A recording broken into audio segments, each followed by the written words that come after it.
Est-ce que je suis vraiment stressée? Cette question qui peut peut-être paraître un peu triviale d'un premier abord, en fait, on va voir dans cette vidéo qu'elle n'est pas du tout anodine. De plus en plus de personnes ont tendance à appeler stress des choses qui n'en sont pas forcément. Et ce qu'on va voir dans cette vidéo, c'est qu'en fait, le stress, ça a une vraie définition, qu'il existe différentes sortes de stress et qu'il est vraiment facile de confondre le stress avec d'autres types d'inconfort et notamment des inconforts émotionnels. Et on va voir dans cette vidéo qu'il est vraiment essentiel de savoir faire cette distinction entre les différentes sortes de stress et des inconforts émotionnels, parce qu'on ne s'en occupe pas de la même manière.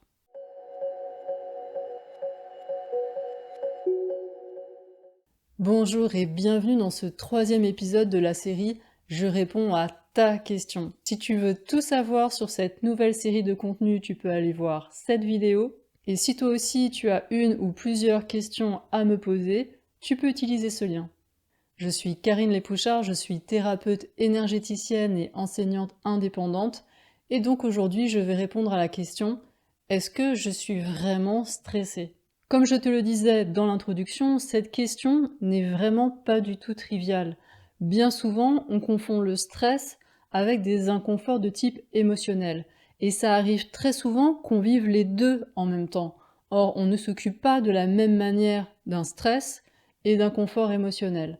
Donc si tu veux en savoir plus sur ce que c'est qu'une émotion, je t'encourage à aller voir cette vidéo.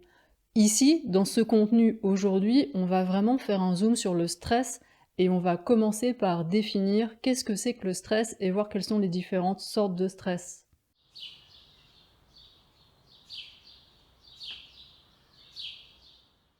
Quand je cherche à définir une notion, un concept, j'aime bien aller voir du côté de nos bons vieux dictionnaires.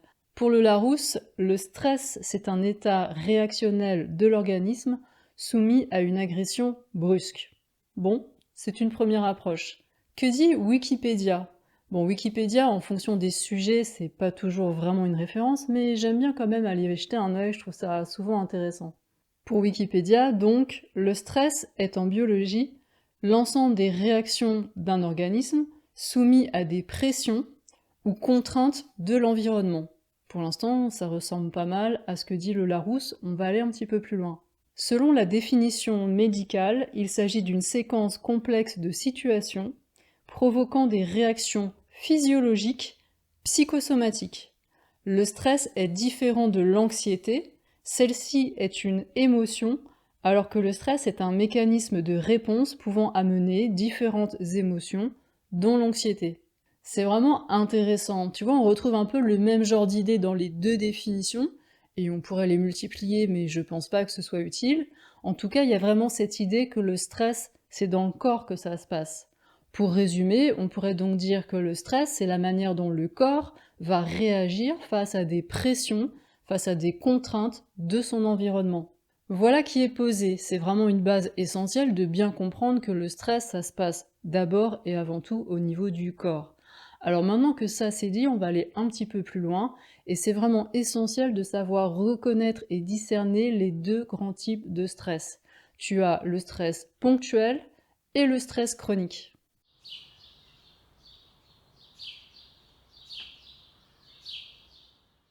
Commençons par le stress ponctuel. On va prendre un exemple pour que ce soit beaucoup plus parlant. Imaginons que tu aies à passer un examen, une épreuve orale, donc tu as d'abord un exposé à présenter et ensuite tu dois répondre aux questions de tes examinateurs. Ça te rappelle quelque chose? Alors comment tu te sens? Qu'est-ce qui se passe dans ton corps à ce moment-là? Là, on est d'accord qu'il y a de fortes chances que tu vives un moment de stress ponctuel. N'hésite pas à prendre un petit moment pour vraiment te projeter dans cette situation. Imaginer la salle, imaginer comment sont installées les personnes, peut-être que tu as un tableau derrière toi. Tu vois, n'hésite pas à vraiment jouer le jeu et à te replonger dans ce genre de situation. Pour la plupart des personnes dans ce genre de situation, il y a fort à parier qu'il y ait peut-être un peu plus de transpiration, une accélération des battements du cœur, quelques changements au niveau de la respiration, des sensations de resserrement, de tension au niveau du ventre, au niveau de la gorge, peut-être de la rougeur au niveau du visage, du cou, de la poitrine. Il peut aussi y avoir des tremblements des mains, des tremblements de la voix, les jambes qui flageolent, qui deviennent comme moins solides. Bien sûr, il y a différentes intensités de stress et différents types de manifestations, mais celles que je viens de te citer sont quand même assez caractéristiques. Après, chacun, en fonction de sa personnalité, de ses moyens à ce moment-là et du contexte de la situation, va ressentir bien sûr des choses différentes et à des intensités variables. En tout cas, ce que je viens de te décrire, ce sont vraiment les manifestations les plus courantes d'un stress ponctuel. Alors, qu'est-ce qui se passe dans le corps à ce moment-là? D'où elles viennent, ces manifestations?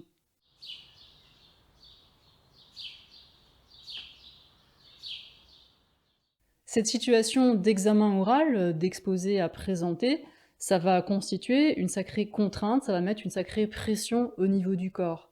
Celui-ci va donc réagir en produisant en grande quantité et de manière très rapprochée dans le temps une hormone qu'on appelle l'adrénaline. Il va donc y avoir dans le sang ce que l'on appelle un pic d'adrénaline. C'est la première phase du stress ponctuel qu'on appelle la phase d'alerte. Quelles sont les conséquences dans l'organisme de ce pic d'adrénaline? En fait, ce pic d'adrénaline et diverses autres adaptations, mais je ne vais pas rentrer dans les détails physiologiques, ça va provoquer un déplacement du sang et des ressources du corps vers les organes qui vont permettre soit de faire face à la situation contraignante, donc symboliquement de combattre ou de se battre, en tout cas de faire face à cette situation extérieure, ou alors, s'il n'est pas approprié de faire face et de combattre cette situation, eh bien de fuir. Donc les organes qui vont recevoir le plus de ressources en cas de stress ponctuel, ce sont le système nerveux, le cerveau, les nerfs, l'appareil locomoteur et squelettique, donc les os, les muscles, les tendons, les articulations, les ligaments, et puis bien sûr, il va y avoir l'appareil cardiovasculaire, le cœur, les vaisseaux sanguins, et respiratoire. Donc tu vois, ce sont vraiment les organes qui vont permettre de courir très vite, peut-être de se battre, de réfléchir, c'est là que vont les ressources. Et là, ce qui est important de bien comprendre, c'est que notre organisme, il n'a pas non plus des ressources infinies. Donc si les ressources, elles vont d'un côté, ça veut dire qu'elles sont prises d'un autre. Donc si ça va vers le système nerveux, les muscles, les os, le cœur, les poumons, il y a moins de ressources de l'autre côté, c'est-à-dire quoi? L'appareil digestif, parce que quand c'est le moment de combattre ou de fuir, c'est pas forcément le moment de digérer. Donc l'appareil digestif, il a moins de ressources. C'est pas non plus le moment de combattre une infection, donc le système immunitaire par exemple, il va avoir moins de ressources aussi. Et globalement, tous les organes et les systèmes qui vont permettre d'éliminer, de détox, de se régénérer, de cicatriser, tout ça, ça va recevoir moins de ressources. Les ressources, elles sont prises ailleurs. Ensuite, que se passe-t-il? Dès que le danger est écarté, que la pression est éliminée, le pic d'adrénaline redescend et le corps va pouvoir retrouver un fonctionnement physiologique plus classique avec des ressources qui vont un peu partout, y compris dans l'appareil digestif, le système immunitaire, les organes de détox, d'élimination, de régénération. On a vécu un stress ponctuel et c'est fini, retour au repos.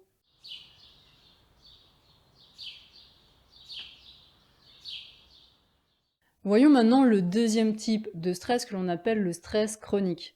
Pour que ce soit plus concret à nouveau pour toi, prenons un exemple. Imaginons que tu sois complètement débordé et qu'en fait, être débordé, être sursollicité, passer ton temps à courir, c'est juste ton quotidien, c'est juste ta normalité. Ça te parle? Donc ton mental, il est juste rempli à ras-bord de trucs à ne surtout pas oublier. Dans ton environnement, que ce soit au boulot, à la maison, on te demande sans arrêt des trucs super urgents qui étaient à faire pour hier. Et t'as jamais un moment pour toi, t'as jamais un moment de répit, et ta journée, elle est juste remplie de toutes ces sollicitations. Et ça, mais c'est juste un mode de vie de tellement de personnes dans notre monde occidental. Ces contraintes de l'environnement, ces pressions, elles sont permanentes. Le corps n'a plus de temps pour se reposer, pour revenir juste à un fonctionnement détendu, relâché, où les ressources peuvent se remettre à leur place, où le corps peut se régénérer, peut récupérer. Il n'y a plus ce temps de récupération dans ce mode de vie de stress chronique. Et là, au niveau physiologique, ce qui va se passer, Peut-être qu'au début, il peut y avoir quelques pics d'adrénaline, mais ce qui va surtout se passer derrière, ce sont une imprégnation des tissus avec un autre type d'hormone, dont notamment ce qu'on appelle le cortisol. Là encore, il y a d'autres mécanismes, mais je ne rentre pas dans les détails. On va juste retenir ce mot qui doit peut-être te parler, le cortisol, qui va imprégner l'organisme. Et là, on va passer dans une phase qui est la deuxième phase de stress qu'on appelle la phase de résistance. Le pic ponctuel, c'est une phase d'alerte avec le pic d'adrénaline. Et là, on est dans la deuxième phase qui est la phase de résistance. Là, le corps va envoyer les ressources toujours vers les organes et les systèmes qui permettent de faire face, de combattre au sens symbolique du terme, peut-être de fuir, mais en tout cas, les ressources vont vers le système nerveux, l'appareil locomoteur, les muscles, le squelette, et encore l'appareil cardiovasculaire et l'appareil respiratoire.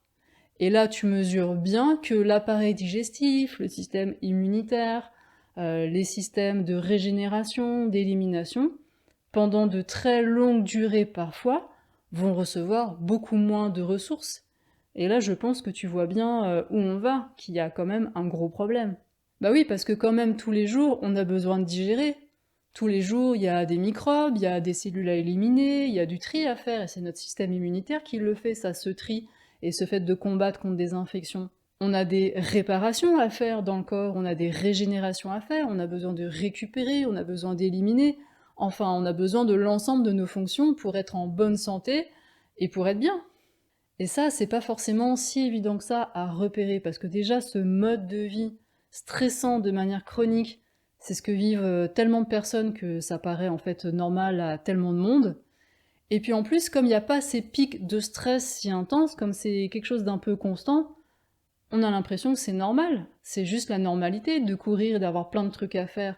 Et il y a même tout un tas de personnes qui trouvent ça assez stimulant, assez enthousiasmant, parce que parfois on a un mode de vie aussi qui nous plaît, on aime s'occuper de sa famille, on aime son boulot, on aime avoir une vie riche, faire plein d'activités, et on se rend pas compte que, bah, mine de rien, le corps il est soumis à un stress constant, et que bah, à la longue, les ressources vont s'amenuiser, parce qu'on peut pas tenir ce rythme-là de manière indéfinie. C'est pas possible.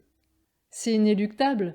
Quelle que soit sa génétique, son tempérament, sa personnalité, qu'on vive ce stress chronique avec joie et bonheur parce qu'on aime son mode de vie, ou qu'on le vive de manière inconfortable et qu'on n'aime pas du tout vivre comme ça, mais de toute manière, il y a un moment donné où le corps va avoir moins de ressources et où ça va craquer, où ça va pas tenir, et il va y avoir des symptômes, des inconforts, des fatigues qui vont s'installer, et on va être obligé de toute façon de ralentir. Ou alors il va se passer peut-être des blessures, ou un burn-out, quelque chose de très brutal, qui va faire que là, on va être vraiment obligé de s'arrêter. Déjà là, je t'encourage pour prendre un temps, pour ressentir, pour mesurer si tout ce que je viens de dire, ça te parle, et si tu te sens concerné peut-être par ce stress-là, le stress chronique. Et je vais te donner quelques repères en plus pour t'aider à bien mesurer, bien observer si vraiment ça te concerne. Avant ça, je te rappelle que ton aide est super précieuse pour soutenir la diffusion de ce contenu, que ce soit en podcast ou en vidéo. Donc si tu aimes ce contenu, pense à le liker.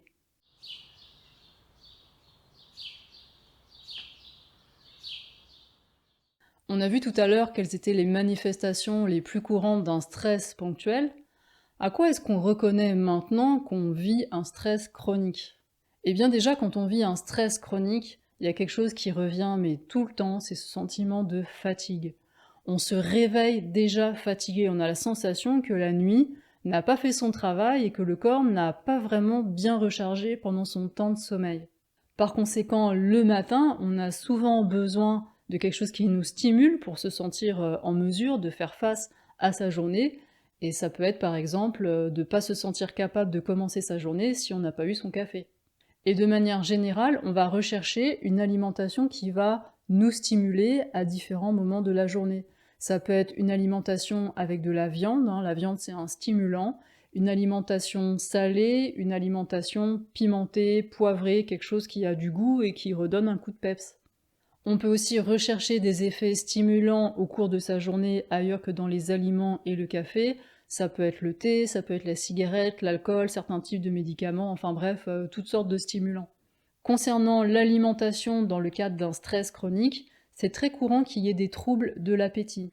Certaines personnes vont se ruer davantage sur la nourriture et vont surmanger, et puis d'autres personnes vont ne pas avoir très faim et manger moins que ce dont elles auraient besoin. Et je te rappelle que dans le cadre d'un stress en général, que ce soit un stress ponctuel ou un stress chronique, il y a moins de ressources pour la digestion. Donc quand on surmange et qu'en plus on a moins de ressources pour digérer ce que l'on a surmangé, bah là c'est clair qu'au niveau de la santé, c'est vraiment pas génial. Et tu te rappelles probablement aussi que dans le cadre d'un stress, il y a moins de ressources pour le système immunitaire. Donc le système immunitaire, à la longue, il va aussi pouvoir se dérégler. Se dérégler concrètement, ça veut dire quoi? Bah, soit il va être moins efficace, et on va avoir davantage d'infections, des mycoses à répétition, des angines à répétition, enfin plein de sortes d'infections à répétition, et on sent qu'on a du mal à récupérer et à se soigner et à se guérir de ces infections. Un système immunitaire qui se dérègle, ça peut être aussi un système immunitaire qui se met à être suractif. C'est le cas par exemple d'allergies, des réactions inflammatoires qui vont se mettre en route face à des stimulants extérieurs, du pollen, de la poussière, qui ne devraient pas en temps normal déclencher de telles réactions. Ça peut être aussi des maladies auto-immunes, où là le système immunitaire se met carrément à attaquer le corps lui-même. Et puis tu te rappelles d'une manière générale qu'il y a moins de ressources pour éliminer, pour détoxifier, pour se régénérer, pour se réparer, pour cicatriser. Donc là, il va y avoir quand même un encrassement général à la longue assez important de tout le corps. Tu mesures bien du coup que d'un point de vue de ta santé, de ta vitalité, le stress chronique, c'est clairement pas génial.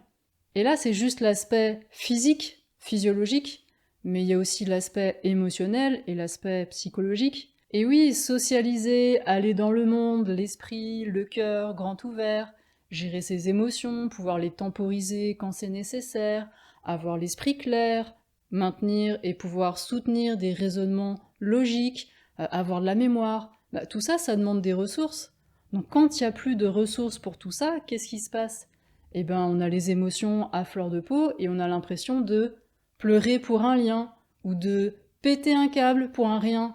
Bon, en fait, c'est jamais pour un rien, mais c'est qu'on a cette sensation de juste plus rien pouvoir contrôler. Bah oui, parce que contrôler, et je suis pas en train de dire que j'encourage à contrôler, mais en général, c'est ce que font la plupart des personnes, elles mettent sous le tapis et elles essayent de contrôler ce qui se passe à l'intérieur, bah ça demande de l'énergie. Donc on peut aussi avoir la sensation d'avoir l'esprit confus, de plus avoir les idées claires, de plus pouvoir aligner deux pensées ou un raisonnement logique, de plus avoir de mémoire, de tout oublier, d'avoir un peu la mémoire d'un poisson rouge. Et puis on peut avoir cette sensation de plus avoir envie d'aller vers les autres, de plus supporter le bruit, de plus avoir à écouter les malheurs de Pierre, Paul ou Jacques. On n'a plus envie, on a l'impression d'avoir déjà tellement à faire et tellement à gérer avec soi-même et sa propre vie, qu'on supporte plus rien d'autre en fait, et que c'est déjà trop. Tu vois ce truc que c'est trop, c'est too much, c'est trop déjà à l'intérieur, c'est trop à l'extérieur, et de se sentir comme submergé comme ça par un truc qu'on n'arrive plus à contrôler, ce truc de perdre les pédales, ça c'est vraiment bien caractéristique du genre de vibe, de feeling qu'on a quand on est en plein stress chronique et qu'on perd ses moyens. Bon là, ce que je viens de te décrire, c'est un aperçu, on est d'accord, ça n'a rien d'exhaustif. Après, ça va vraiment dépendre de chacun, de la personnalité, du contexte et de plein de choses. Ce que je te propose maintenant, c'est de regarder quelles sont les conséquences du stress ponctuel et du stress chronique.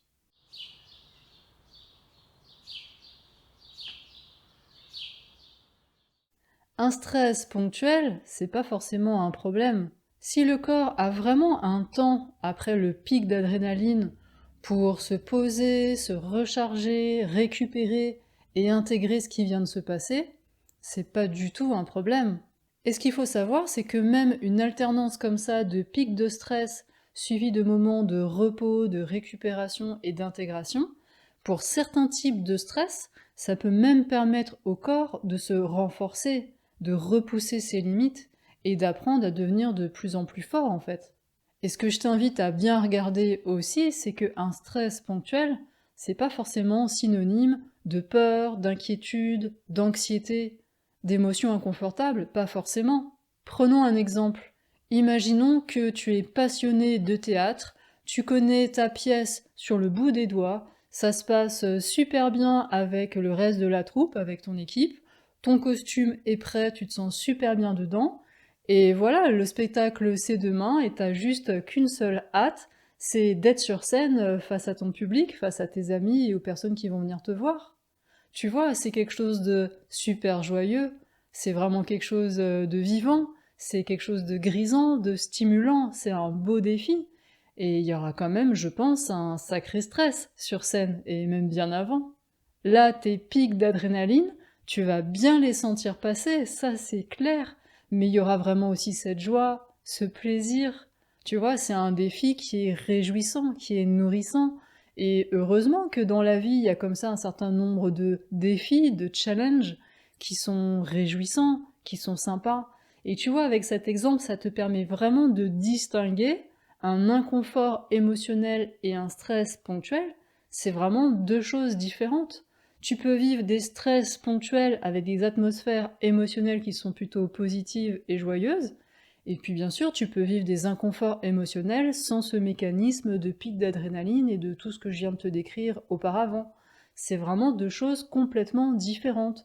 Même si souvent, bien sûr, c'est vrai qu'il va y avoir souvent, pour beaucoup de personnes, des pics de stress avec aussi, en même temps, des émotions inconfortables. Et du coup, il y aura les deux à gérer. Pour en revenir à l'exemple de la pièce de théâtre ou de tout pic de stress joyeux et agréable, en fait, c'est pas du tout un problème pour la santé, à condition qu'il y ait bien ce moment ensuite de repos, de récupération et d'intégration.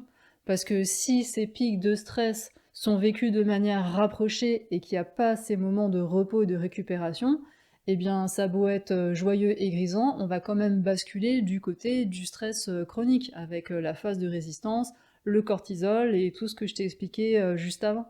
Alors bien sûr qu'il existe des stress ponctuels qui vont être en plus mal vécus sur le plan émotionnel. Et là, chaque situation est unique et à regarder au cas par cas. La manière de vivre ce stress, ça va dépendre déjà de la nature, de la contrainte de l'environnement, de la pression, de qu'est-ce qui se passe. Il y a bien des types de contraintes, des expériences qui vont être quand même stressantes pour la plupart d'entre nous, que ce soit des déménagements, des séparations, des divorces, de la perte d'un être cher, une maladie grave, des difficultés économiques, c'est sûr que là, dans ce genre de situation, la plupart d'entre nous, on va traverser des moments de stress.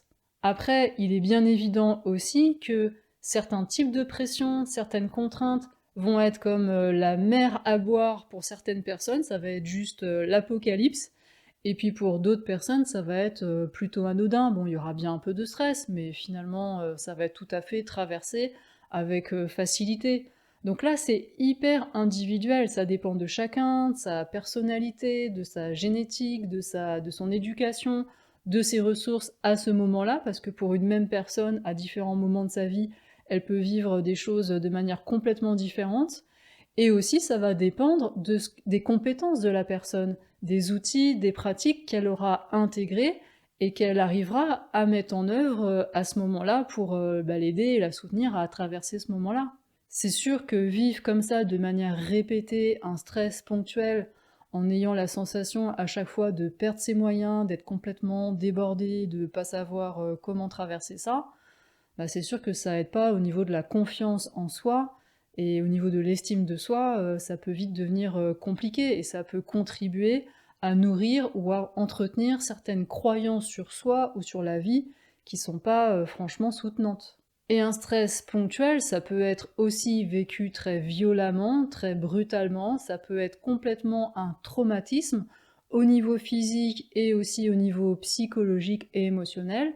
Et là, il y aura les deux aspects à gérer. Il faudra s'occuper à la fois de l'aspect stress, hein, purement physiologique, et il y aura aussi de s'occuper de la prise en charge de l'aspect psychologique et émotionnel.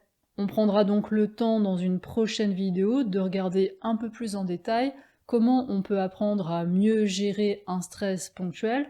On verra qu'il y a des choses qu'on peut mettre en place en amont, hein, quand il y a certains stress que l'on peut prévoir, et ben on peut s'y préparer. On verra que pendant le stress en lui-même, il y a des choses qu'on peut apprendre à développer, il y a des compétences, des outils que l'on peut utiliser pour le vivre beaucoup mieux. Et on verra aussi qu'après ce moment de stress, il y a des choses auxquelles il faut être vigilant pour récupérer plus rapidement.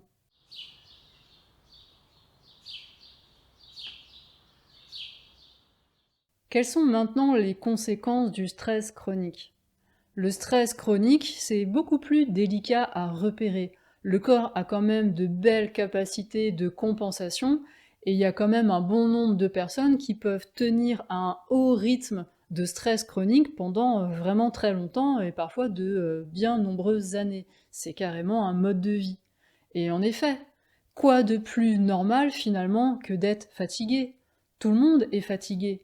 Quoi de plus normal d'être sursollicité, d'avoir plein de choses à gérer? C'est normal, c'est le mode de vie occidental, tout ce qu'il y a de plus classique. Et quoi de plus normal que d'avoir un petit peu de mal à digérer, d'avoir un peu mal au dos, d'avoir un peu mal à la tête le soir, avoir de temps en temps des blocages au niveau des cervicales, des reins, une sciatique. Quoi de plus normal? Finalement, est-ce que c'est pas juste ça, vieillir? Eh bien, oui et non. Évidemment, c'est normal que le corps vieillisse, mais il y a plein de manières de vieillir qui sont liées justement à des choix qu'on fait et à son mode de vie, et on peut vieillir plus ou moins rapidement et de plein de manières différentes en fait.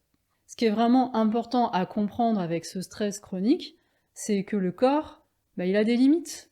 Le corps a des limites. C'est logique, mais c'est pas tout le monde vraiment qui intègre ça et qui est attentif aux signaux, aux symptômes, à ce qui te permet de pointer et de discerner quelles sont tes limites à toi en fait. Si tu ne tiens pas compte de ces signaux d'alerte, de ces symptômes, ça va être juste de plus en plus compliqué de soutenir ce rythme. Il va y avoir de la fatigue, il va y avoir différents symptômes, des maladies, des blessures, différents soucis. Au niveau psychologique, émotionnel, ça va être compliqué. Et si là, en fait, tu continues à dépasser tes limites, à un moment donné, tu vas dans le mur. Et le mur, c'est quoi? C'est la blessure qui va t'obliger à t'arrêter. Ça va être la dépression qui va faire que tu n'auras plus le goût à rien et que tu n'auras juste plus envie de te lever le matin. Ça va être le burn-out qui va tout cramer au niveau de tes ressources nerveuses et qui va faire que tu n'auras plus de ressources pour rien en fait et que tu n'auras plus de goût à rien. Et ça, c'est une réalité, et c'est une réalité pour énormément de personnes. Et ce qu'il faut bien comprendre, c'est que plus tu vas aller loin dans les dépassements de tes limites, plus ça va prendre du temps après à ton corps pour se régénérer, pour se réparer et pour se récupérer. Se reconstruire, se régénérer après un vrai burn-out, ça peut prendre des mois, ça peut prendre plusieurs années. Je parle de plusieurs mois, voire de plusieurs années, pendant lesquelles on n'est plus en mesure de faire tout ce qu'on faisait avant dans le cadre de la maison, de sa famille, du boulot. Hein. C'est clair que pendant ce temps-là, on n'est plus en mesure d'aller bosser, donc on est en arrêt maladie. Parfois, on doit quitter son travail. C'est vraiment pas anodin. Donc, tu vois, ça, c'est vraiment quelque chose à bien mesurer. Parce que souvent, quand on a la tête dans le guidon, on est dans le je dois, je dois, je dois, j'ai pas le choix, j'ai pas le choix, j'ai pas le choix. Hein. C'est comme le hamster là qui court dans sa petite roue là dans sa cage. Mais on va droit dans le mur. Et le corps, il a des limites. Donc, tôt ou tard, d'une manière ou d'une autre, on va les confronter, ces limites. Et ça, c'est un grand enseignement. Donc il y a des personnes qui ont besoin d'aller jusqu'au bout et de se prendre le mur pour apprendre ça. Et puis il y a des personnes qui peuvent parfois anticiper, les voir venir et tenir compte des frontières et des limites un peu plus tôt et avec un peu plus d'anticipation. Il n'y a pas à juger, hein, le chemin de chacun est parfait. Il y a juste toi, en ayant ces informations, à bien mesurer, à bien ressentir comment toi t'as envie de vivre ça en fait.